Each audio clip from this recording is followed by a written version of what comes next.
कार्यक्रमका साथमा Nepal bank limited, नेपालको पहिलो bank. Mega bank Nepal limited, विश्वास जित्दै अघि बढ्दै। कृषि विकास बैंक, तपाई हाम्रो घर आँगनको bank. Sunrise bank, rising to serve. हामी सँगसँगै। कुमारी बैंक, सबैका लागि सधैँका लागि। लक्ष्मी बैंक, सबल, आधुनिक, उत्तरदायी। Everest Bank, consistent, strong and डिपेन्डेबल।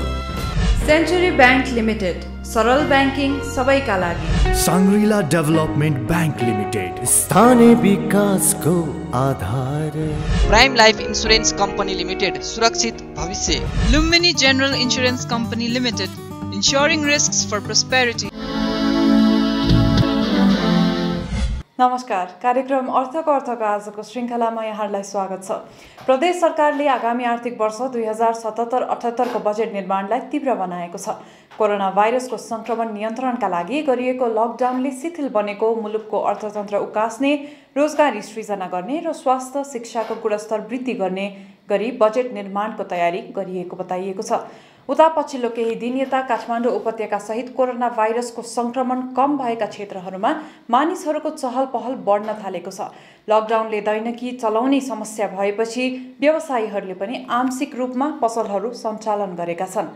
आजको कार्यक्रममा हामी राजस्व भुक्तानीको ताकेताले सरकार र व्यवसायी बीचको सम्बन्धमा चिसोपना, पुनर्कर्जा कार्यविधिको मस्यौदा तयार र मर्जरको तीव्रताले विकास ब्याङ्कको सङ्ख्या घट्दो लगायत साताका थप आर्थिक गतिविधि लिएर उपस्थित भएका छौँ।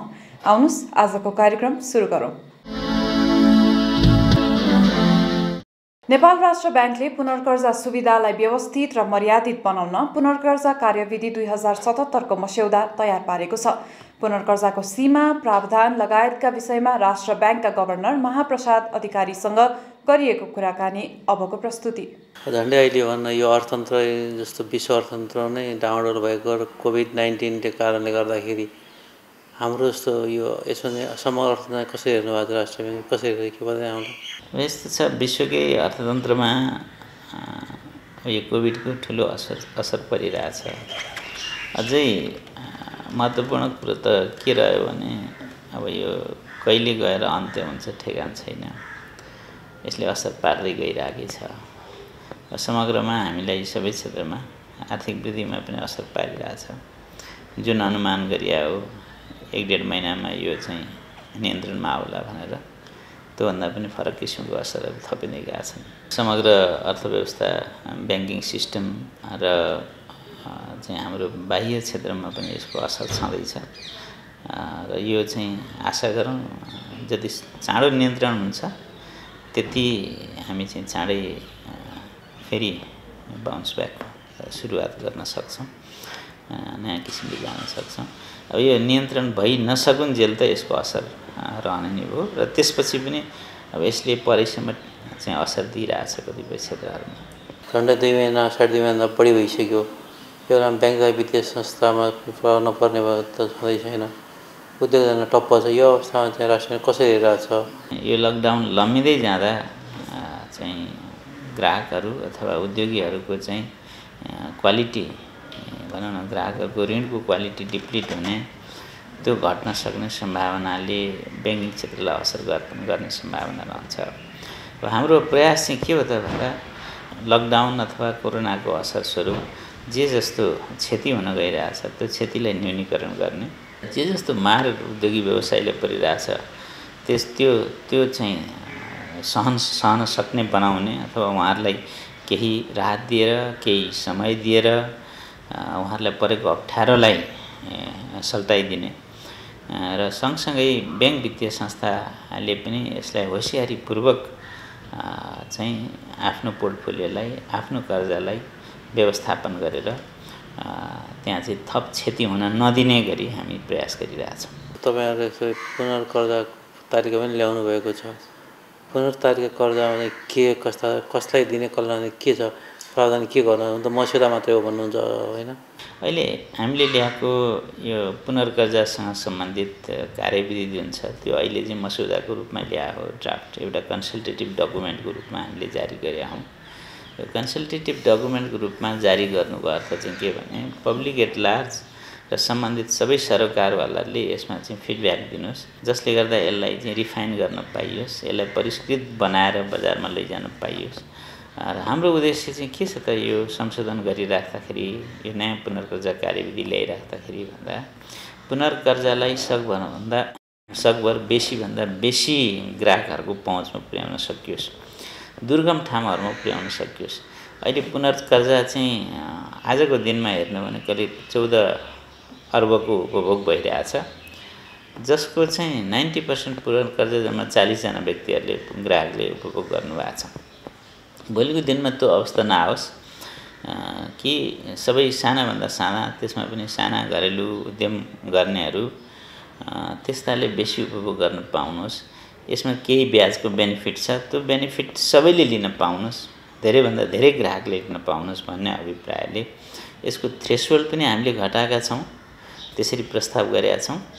र सँगसँगै यसमा जाने जुन प्रक्रिया हो, विधि हो, यसलाई पनि धेरै सिम्प्लिफाई गरेका छौँ, मान्छेलाई झन्झट नहोस् यो लिनको लागि भनेर त्यसरी ल्याइएको छ। अब यसमा हामीले सोचेभन्दा अझै बेसी कुराहरू मार्केटबाट पनि आउन सक्छ। हामीले केही कुरो ब्याङ्कर एसोसिएसनहरूबाट पनि आश गरेका छौँ, त्यसै गरी उद्योग वाणिज्य सङ्घ संस्थाहरूबाट पनि अम्ब्रेला भनौँ न, उद्योगी व्यवसायीको अम्ब्रेला छाता सङ्गठनहरूबाट पनि एक्सपोर्ट गरेका छौँ। त्यहाँबाट आएका फिडब्याकहरूलाई समेत आधार मानेर हामी यसलाई फाइनल भर्सन चाहिँ हामी जारी गर्नेछौँ। बजेट आएको छ र बजेटले यस्तो पनि एड्रेस गरेको छ, ब्याङ्क तथा वित्तीय संस्थाहरूलाई चाहिँ राष्ट्रिय ब्याङ्कले पुनर्कर्जा दिने भन्ने छ, किसान क्रेडिट कार्डको कुरा छ, अन्य कुराहरूलाई पनि यस्तो राष्ट्रिय ब्याङ्कले गर्छ भनेर चाहिँ राष्ट्रिय ब्याङ्कले नै त्यस्तो एउटा एड्रेस गर्छ भने चाहिँ बजेटमा उल्लेख यसमा चाहिँ कस्तो छ? बजेटले राष्ट्रिय ब्याङ्कबाट पनि धेरै कुरोहरू एक्सपेक्ट गरे हामी देख्छौँ।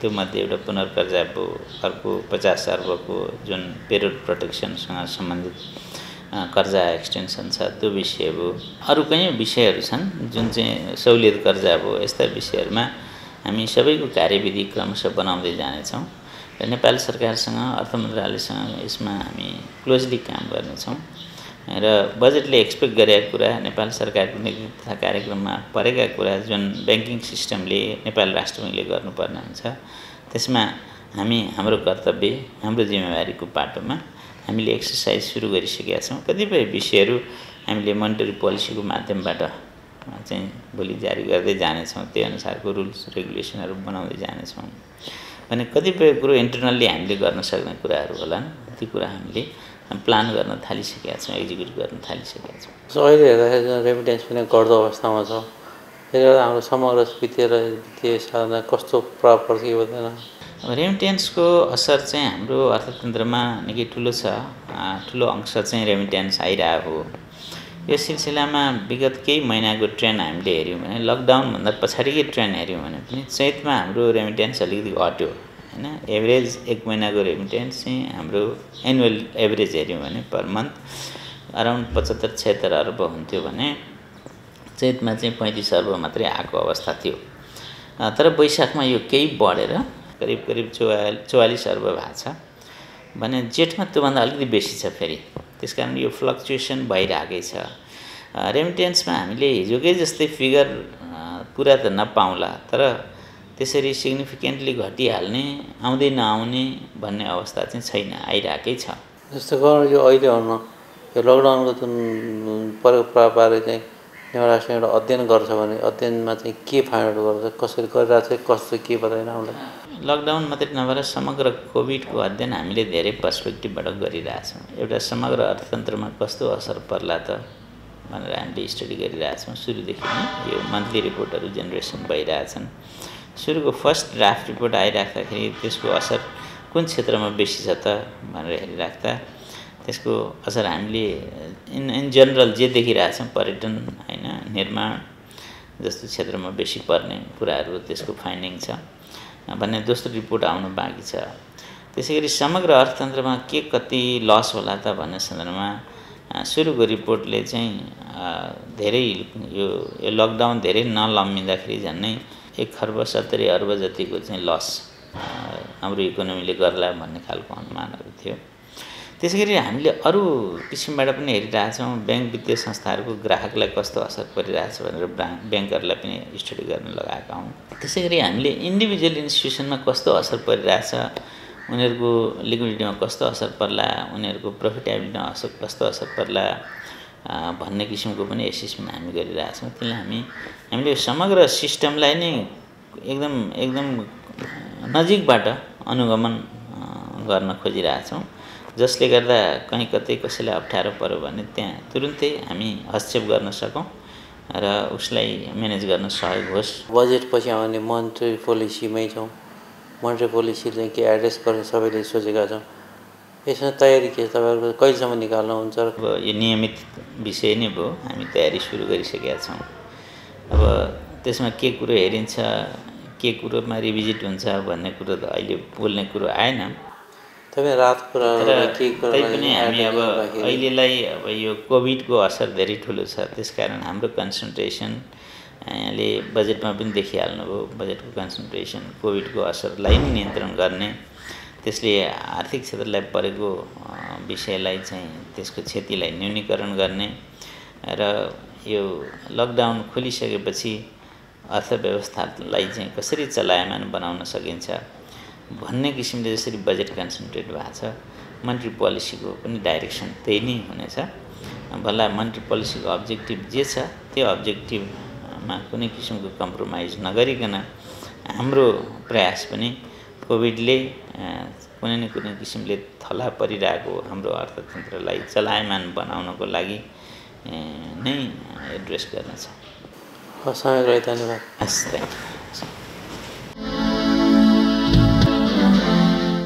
हामीसँग बिजनेस राउन्डअप लगायत सामग्रीहरू बाँकी नै छन्, हामीसँगै रहनुहोला।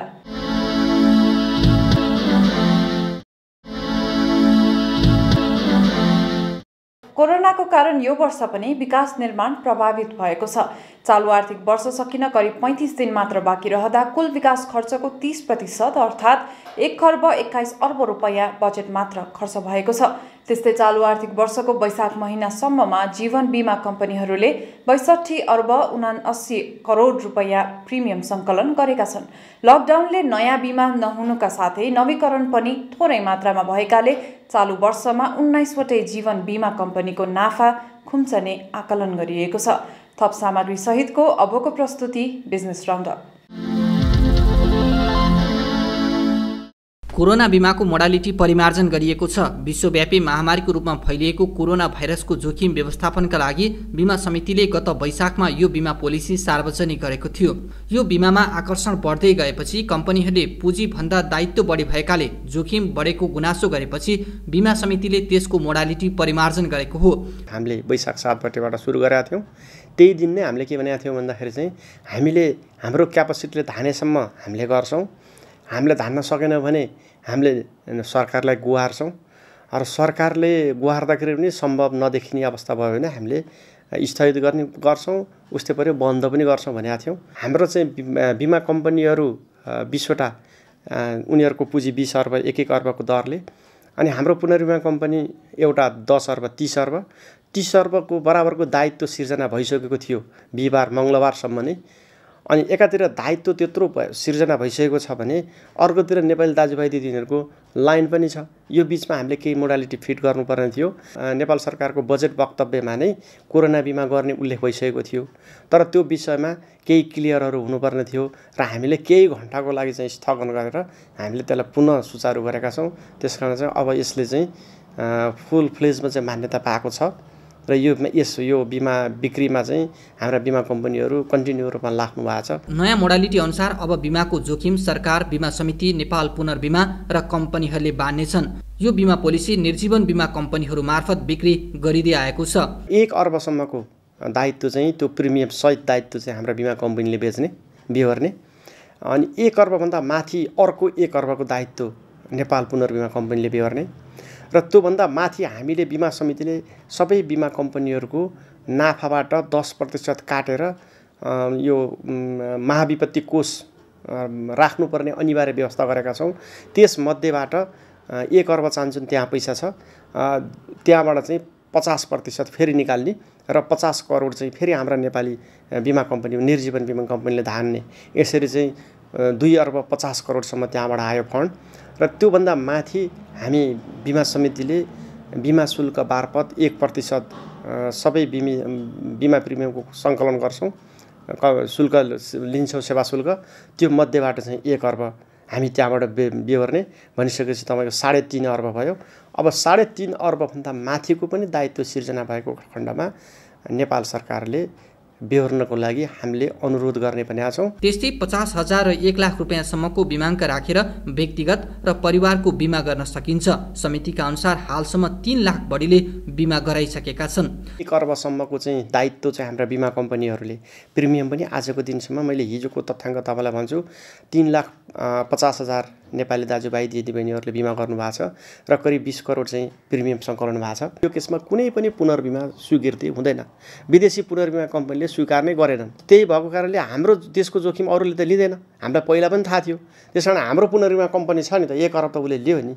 त्यसकारण चाहिँ उहाँहरू जोखिम सिर्जना भइसकेपछि डराउनु स्वाभाविक हो। त्यसलाई चाहिँ अन्यथा मान्न हुँदैन। तर त्यसलाई चाहिँ म्यानेज गर्नुपर्छ नि। अब सरकार छ, पछाडि सरकार छ भनेपछि त सिद्धिहाल्यो त, जोखिमै छैन नि, पुनर्बिमै चाहिएन नि। सरकार भइसक्यो त त्यसै सरकार असफल हुन्छ, राज्य असफल हुन्छ भन्ने त हुँदैन। यो बिमाको भुक्तानीका लागि कोरोना भाइरस पुष्टि हुने PCR टेस्ट पोजिटिभ हुनासाथ दाबी योग्य हुनेछ। कुमारी ब्याङ्कले देव विकास ब्याङ्कलाई प्राप्ति गर्ने भएको छ। लकडाउनकै बीच पनि विशेष सावधानी अपनाएर गत साता आयोजित ब्याङ्कको विशेष साधारण सभा र देव विकास ब्याङ्कले 13औं वार्षिक साधारण सभाले प्राप्ति सम्बन्धी प्रस्ताव पारित गरेको हो। कुमारीको 1 किता शेयर बराबर देवको 0.86 किता शेयर आदान प्रदान गर्ने सहमतिमा प्राप्ति गर्न लागि हो। दुई ब्याङ्क एक भएपछि चुक्ता पुँजी 13 अर्ब रुपैयाँ हुनेछ। त्यस्तै निक्षेप 1 खर्ब 20 अर्ब रुपैयाँ र कर्जा 1 खर्ब 5 अर्ब रुपैयाँ हुनेछ। मेगा ब्याङ्क नेपालले गण्डकी विकास ब्याङ्कलाई प्राप्ति गर्ने भएको छ। ब्याङ्कको गत साता राजधानीमा सम्पन्न विशेष साधारण सभाले प्राप्ति सम्बन्धी प्रस्तावलाई पारित गरेको हो। साधारण सभाले मेगा ब्याङ्कको प्रति शेयर मूल्य रु 100 बराबर गण्डकी विकास ब्याङ्कको रु 100 नै कायम हुने गरी प्राप्ति गर्न स्वीकृति दिएको छ। प्राप्तिपछि ब्याङ्कको चुक्ता पुँजी 13 अर्ब 13 करोड रुपैयाँ पुग्नेछ।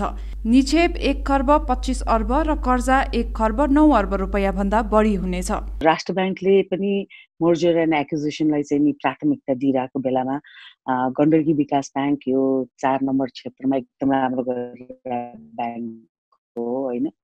र गण्डकी विकास ब्याङ्कसँग मर्ज गर्दाखेरि डेफिनेटली मेगा ब्याङ्कको 4 नम्बर क्षेत्रमा आफ्नो डिपोजिट लेन्डिङ डबल यो हाम्रो ओभरअल पोर्टफोलियोको सिंगल डिजिटमा थियो भने अब डबल डिजिटमा जाने देख्छौँ हामीले हैन।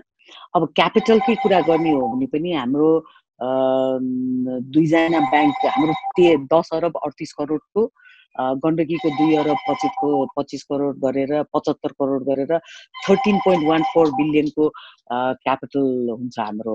यसैगरी ग्राहक संख्या करिब 11 लाख, शाखा संख्या 206, एक्सटेन्सन काउन्टर 30, एटीएम 142 वटा हुनेछ। मेगा ब्याङ्कमा अहिले हामीले क्रेडिटका फाइल्सहरूदेखि लिएर एक्सपेन्सेसहरूदेखि लिएर सबै डिजिटली प्रोसेस गर्न सक्छौँ। रिन्युअल्स नयाँ फाइल्सहरू पनि हामीले कस्टमर्सको लिएर डिजिटली प्रोसेस गर्न सक्छौँ हाम्रो ब्याङ्कमा। एउटा आरएमका पनि डिजिटल सिग्नेचर छ। उसले घरैमा बसेर फाइल लेखेर प्रोसेस गरेर सिओसम्म या बोर्डसम्म जान सक्ने हामीले सिस्टम मिलाएका छौँ। त्यसले गर्दाखेरि पनि यो डिजिटल सिग्नेचरले जसले चाहिँ हामीलाई प्रिन्ट गरेर पेपरमा साइन गरेर राख्नुपर्छ भन्ने कुराबाट हामी हटिसकेको थियौँ। त्यसले गर्दा हामीलाई धेरै सजिलो भएको छ। सो अहिले पनि क्रेडिट ग्रोथको कुरा गर्ने हो भने हो कोभिड-19 को बेलामा अहिले स्ल्याकनेस आएको छ, but the growth is observed in mega bank. Daily बेसिसमा यो हामीले आफ्नो डिपोजिट ग्रोथ लेन्डिङ ग्रोथलाई एमआइएस थ्रु सबैजनाले हेर्ने गरेर यो सिस्टम बनाइसकेका छौँ। र त्यति मात्र होइन, हाम्रो अहिले डिजिटल प्रोस्पेक्टले गर्दाखेरि हामीले आफ्नो कस्टमर्सहरूलाई घरमै बसी बसी औषधि अर्डर गर्ने हो कि तरकारी अर्डर गर्ने हो कि अरू किराना सामान घरलाई चाहिने अर्डर गरेर घरमै बसी बसी मेगाको कार्डबाट तिरेर किन्न सक्ने व्यवस्था हाम्रो मिलाइसकेका छौँ। यता प्राप्तिमा जान लागेको गण्डकीले पनि सोही दिन साधारण सभा गरेर मेगामा विलय हुने प्रस्ताव पारित गरेको थियो। हाम्रो 5 इयर स्ट्रेटेजिक प्लानमा चाहिँ नि मेगा ब्याङ्क 5th इयरमा चाहिँ नि डिपोजिट, लोन र नेट प्रफिटमा 15th पोजिसनमा आउँछ भन्ने आँकडा हामीले फोरकास्ट गरेका थियौँ। We are running 3rd year यो चाहिँ 5 इयर प्लानको होइन। अहिले यो एक्विजिसनले गर्दाखेरि चैत्रसम्म हेर्ने भने डिपोजिटमा मेगा ब्याङ्क 19th पोजिसनमा थियो, लोनमा 21st पोजिसनमा थियो, नेट प्रफिटमा we had already come to 15th पोजिसन। अब यो एक्विजिसन पछि हामी यो 3rd इयर, हाम्रो 5th प्लानको 3rd इयरमै हामी डिपोजिटमा 11th पोजिसनमा, लोनमा 12th पोजिसनमा र नेट प्रफिटमा 11th पोजिसनमा जान्छौँ। थप सामग्री बाँकी नै छ, त्यसअघि छोटो ब्रेक।